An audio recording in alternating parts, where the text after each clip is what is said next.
morning guys. So we are back at the footbridge. The first footbridge diri sa aton nga Dungon Creek Esplanade, no? Well, technically second bridge siya, pero anyway, as you can see, busy ang aton nga mga payloader, no? Kag mga heavy equipment diri subong. So medyo magahod. As far as I can see though, swabe naman ang aton itsura disang aton nga Dungon Creek ding Esplanade, no? May mga railings na guys diri nga area.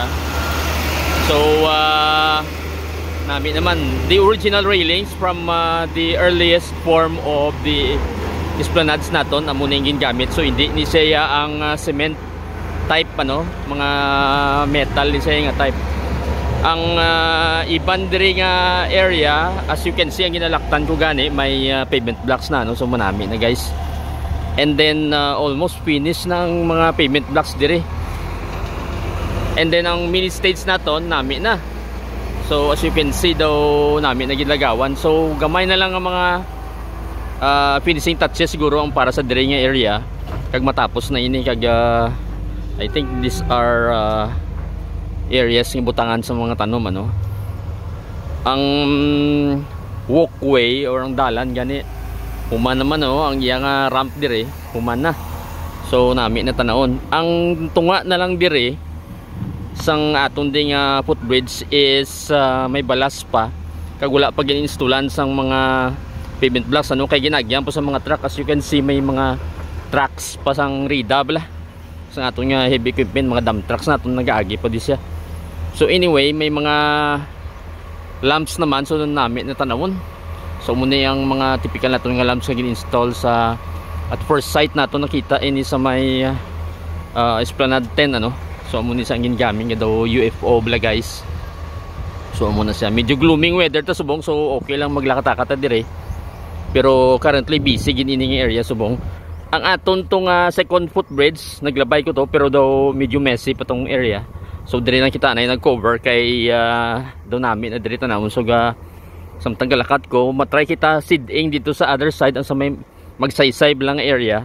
Kay to my left is the going to magsaysay, eh. And then to my right is going to the second footbridge, ano. So I can see may heavy equipment man, may payloader man gani guro dito naga trabaho, ano. Ang the last time we did the update sa may magsaysay section dito na tong area guys, so wala pa di kalabot. So currently daw ginatampukan pa malang nila sang duta. So daw damo naman, daw mayo man ang guwa niya. As you can see, ang pavement blocks daw ginsugura na nila, pero siguro wala nila gin sige, ano, kay ang construction ongoing pa man, kag kinahanglan magagi ang mga truck diri. So amo na siya ang siguro nginin panumdum nila. So sa kilid lang nakapile ang aton nga pavement blocks, as well as on the both left and right nung parts ng aton footbridge diri. Pero basically ang ini footbridge, kun tanaw naton, kun ibutangan na niyang pavement blocks daw, basically human na ni gani siya. So madulhog kita dire. Okay, currently ang sa may right side naton is going to the second footbridge, ano. I can see naglabay ko kaya dumiyara pa gid third nga footbridge, pero hindi pa siya gid naka-form nung taytay daw. May tampok lang ani sang duta. So daw may mga muamulan ni nga duta lang anay. Pero wala kita nag-stop over to, dire na lang kita anay kay makita nato ang progress dire.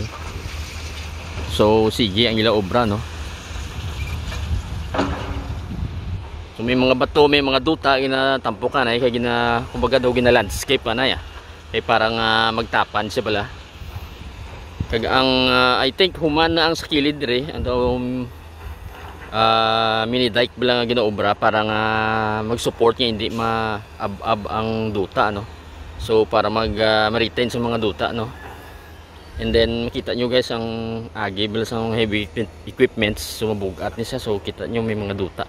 And then I think may mga bato-batuhon man nga pile, yung mga tampok nga ginabutang dire, as well as dire kung tanawon ko may mga bato gani, oh.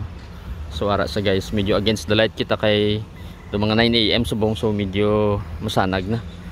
And then ang diring area amo man, so makita ninyo may mga bato.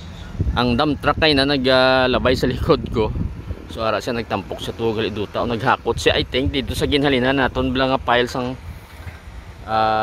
duta. So amo ni siya ginkuha niya kag gina-transport niya dito sa diri nga area, no. So siguro agyan isang grader or isang pison para magtapan. So amo na siya, guys. So far daw okay man ang progress, ano. Kay daw human naman na yang sa kilid dire, both sides. So tampok na lang kag as well as siguro konsiminto nila ti, and then ipile nila butangan nila sang pavement blocks later on. Balas-balason antes ibutang sang pavement blocks like this one may mga balas. So amo nang layering naton, ano.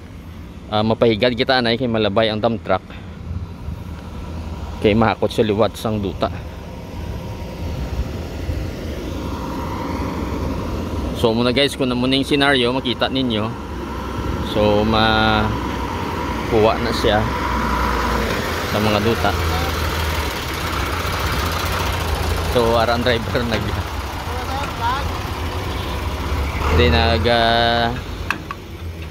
doon nag-smile man siya kay nakita niya tanga naga-video, ano. So amo ni. So currently ma-isol siya siguro. Hindi, basta madiretso siya, wala takabalo. So amo nang iyan diri siya na nag-stop over. So basta mo na siya, guys. So dali lang niya aton update. So mabalik na kita para lang ma-inform lang kamo, guys, nga sige-sige ning obra diri. So ang aton gani nga prediction, di ba, by December. So base kita na kita sang finishing of the pavement blocks dire sa ining bridge. Kung mahuman magid man nila hingagaw nila. So maisol siya, so madre lang kita na mabantay.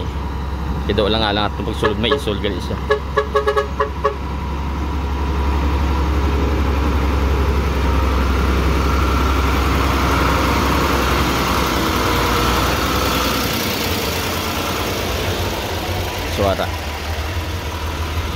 So wala ko kabalo nga pa isol galing iya, no. Abi ko may U-turn siya. So may isol gali siya pabalik. So doon ka namin naman, guys, ang dire ganing view namin naman. So makita ninyo. So namin na tanawon, guys. Currently daw low tide sita subong, daw wala ko sa minakita nga flowing sang water. So I think karon pa siguro ma high tide. So daw wala tubig ang aton nga Dungon Creek.